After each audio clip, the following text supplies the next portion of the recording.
We have to be one, and all and one together. Only then we can fight with the illness and bring out wellness to every member, not only of our own country. Don't try to reform everyone around us. Let us try to change ourselves. We have complete power over ourselves, our thoughts, the words we speak, and the actions. So don't try to say that I'm going to change. They will change by themselves. Be free from fear. Be free from egoism. Be free from jealousy. So Avai said, Ariyadu ketkin nadiyadu veloi aridu manalarai pirattal aridu. If you ask me what is the rarest of the rarest of the rarest is being born as a human being. You are not a bony animal, you are a brainy. And we talk so much about our brain power. Fruits are the only one which will give you the brain power because it is not taking the other energy for digestion. जीवन में फल पाने के लिए फल प्रयोग करो. The mind is so powerful, so vast. If we think that heavens and the earth is big, the mind can conquer the heaven and go much beyond and see what is beyond that. That is the power your mind has. That our forefathers, when they were working in the field, they were more healthier. They never had any diabetes problem. They never had any indigestion problem. They never had any joint pains problem. The reason is when they were walking bare feet and working in the field, the pressure points were already being done. While walking bare feet, they used to get the pressure points activated. Wellness is basically a preventive aspect. It is not something when we get disease, we think of wellness. Wow, wow, wow, wow, wow, wow, wow, wow. I love my world of wellness. I create my world of wellness. I celebrate my world of wellness. Wow, wow, wow, wow, wow, wow, wow. Ladies and gentlemen, this is a session for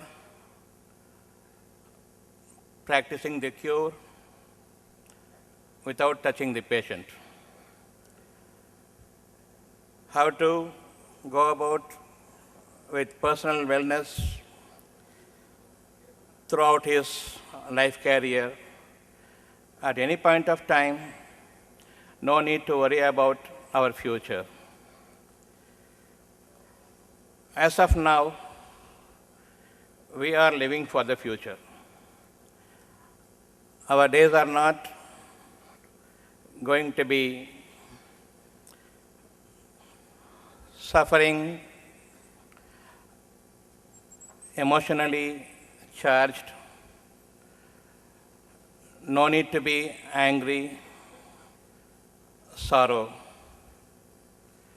No need to be sobbing, lamenting on what has gone by. I need something today, that is, I want my tomorrow hale and hearty. I don't worry about what has gone by. I am not worrying about today. Things are getting on very well with me. As I am standing here, I am not thinking about today, but the very next moment until my last day, what will happen to me. I need a carefree life, not actually careless life, but a carefree life, full of confidence, full of faith, and full of bliss that is awaiting me tomorrow. When I say I need something, I am not able to do it today, which means I have to hope for it. I am hoping that my need will be fulfilled one day. So this is where I am now. I am at a loss, but I want every gain for me. I want the whole life ahead of me with peace, composure, no suffering whatsoever I will like or I will entertain, even in my mind level. There should not be any adversities or bad omen that shall befall me. This is my inherent nature. This is my ardent need. Nobody possesses the way.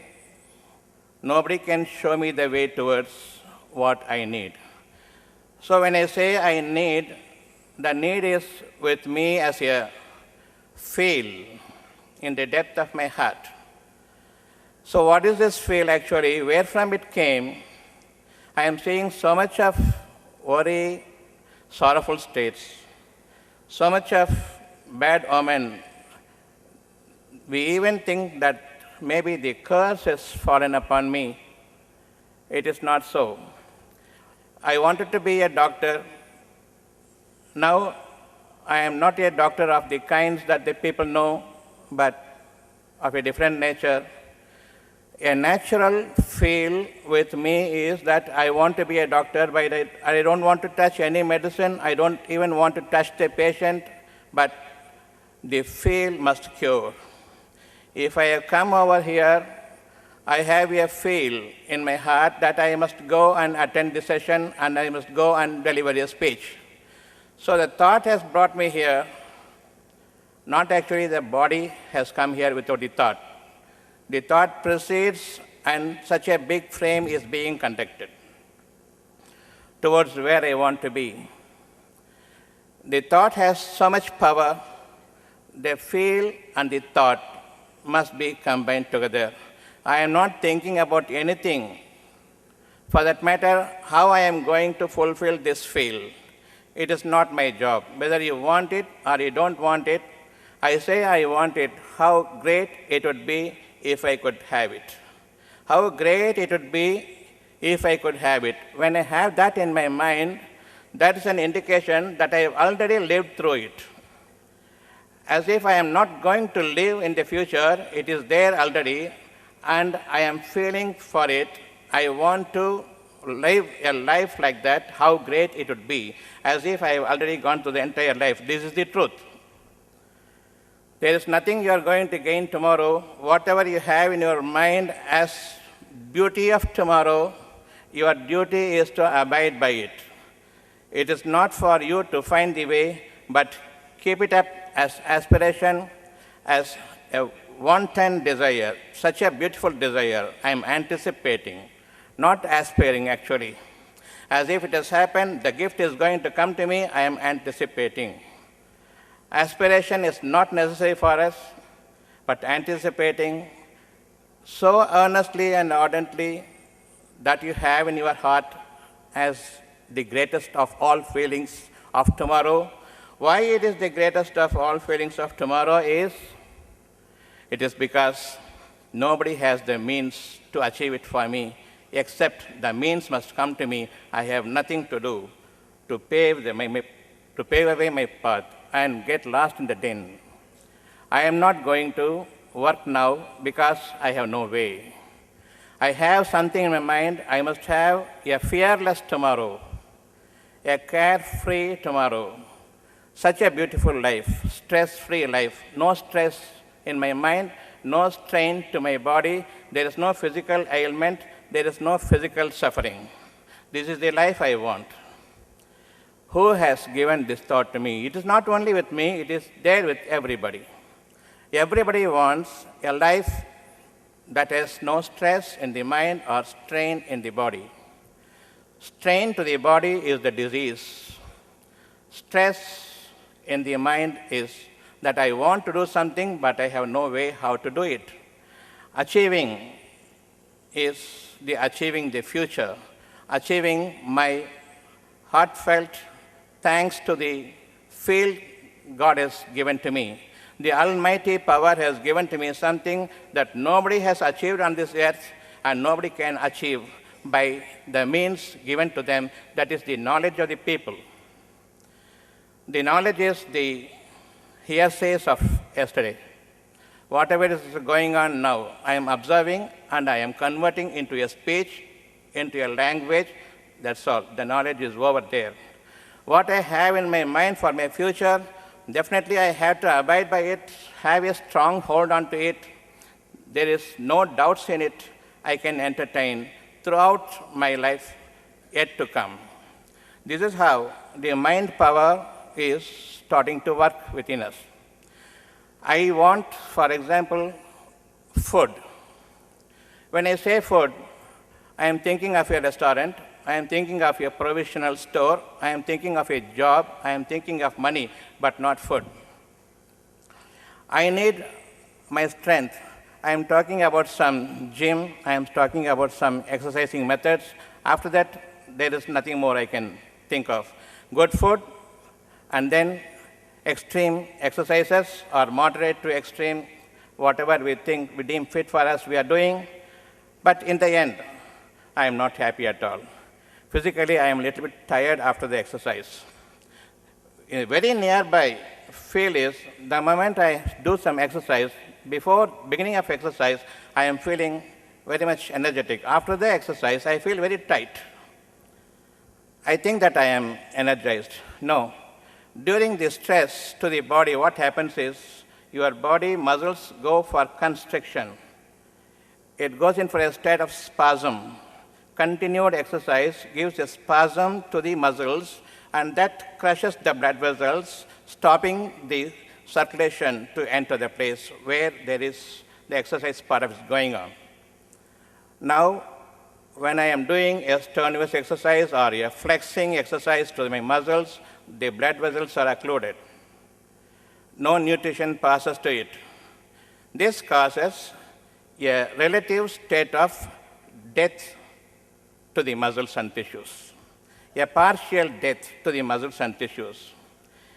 If you know, when people die, after 1 or 2 hours, they go in for severe spasmic contractions of the muscles.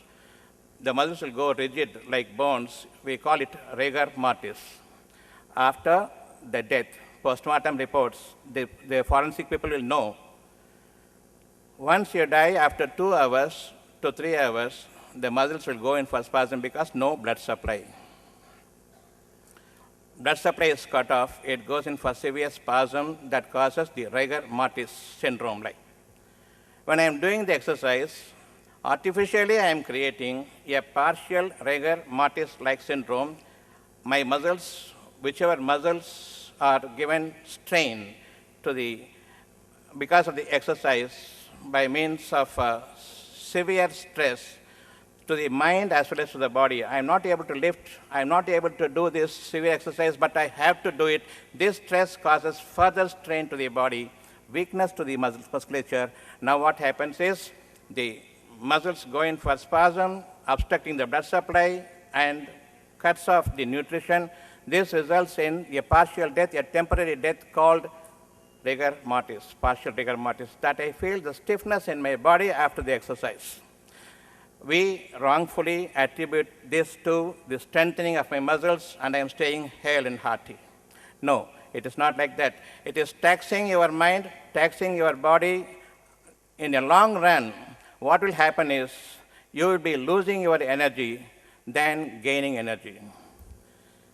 Further and further, we have to clarify to our mind that we will not be unnecessarily stressing our mind, which will definitely result in stress to the body.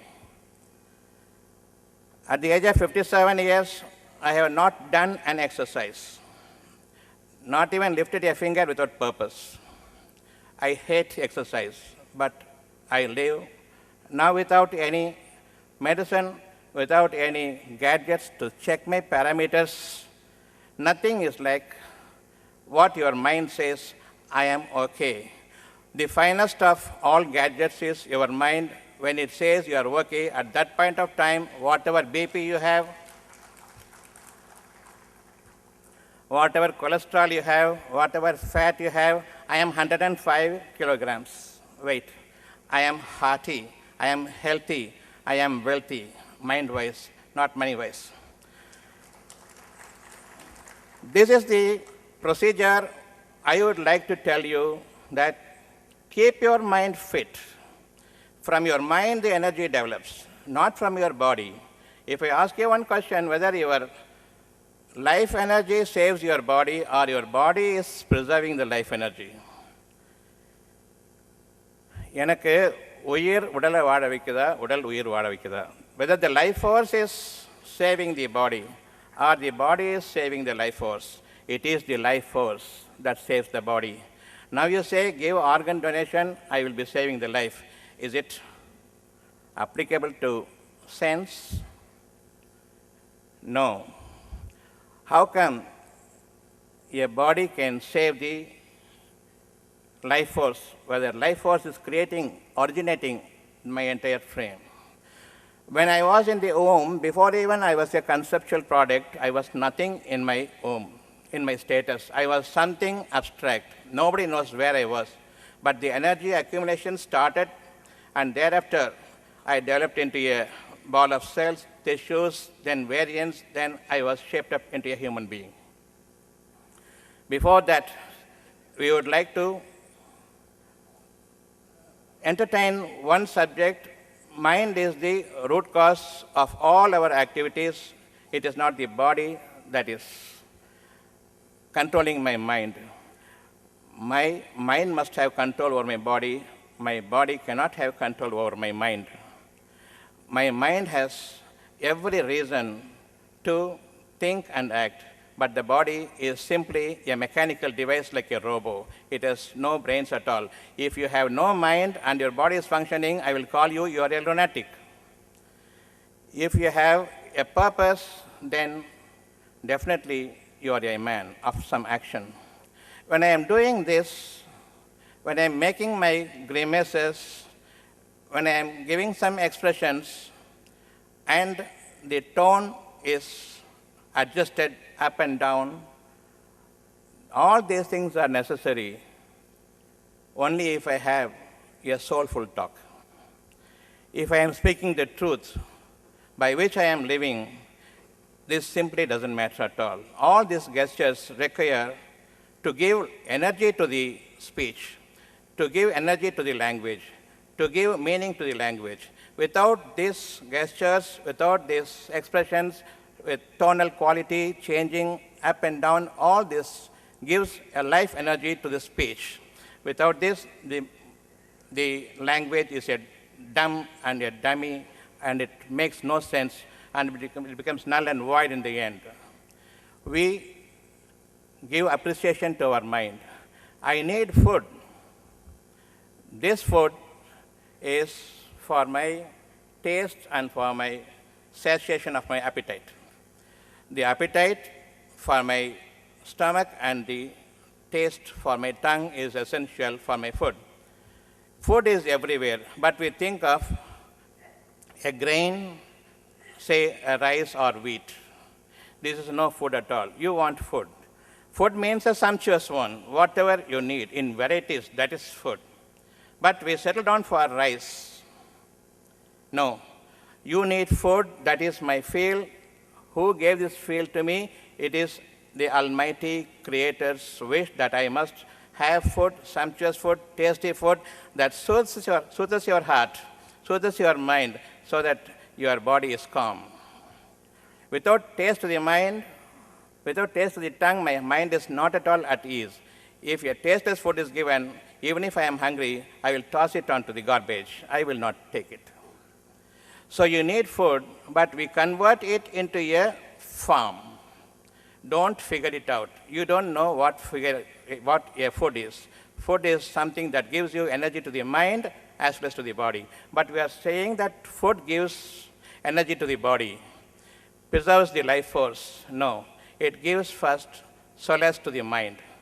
That aroma, that flavor, that taste part of it, and how best it is cooked, it all goes before I start eating actually the food. So the aroma must be good, the taste must be good, the color must be good, the feel must be good, then I am tasting. Every food must have all the 5 special senses together. These 5 special senses gives energy to the mind first. To see nicely presented, beautiful, the food is served in a nice manner. And to feel it is good, the touch feeling, and smell is good, and taste is good. And when I am eating that crunchiness, that sound is good.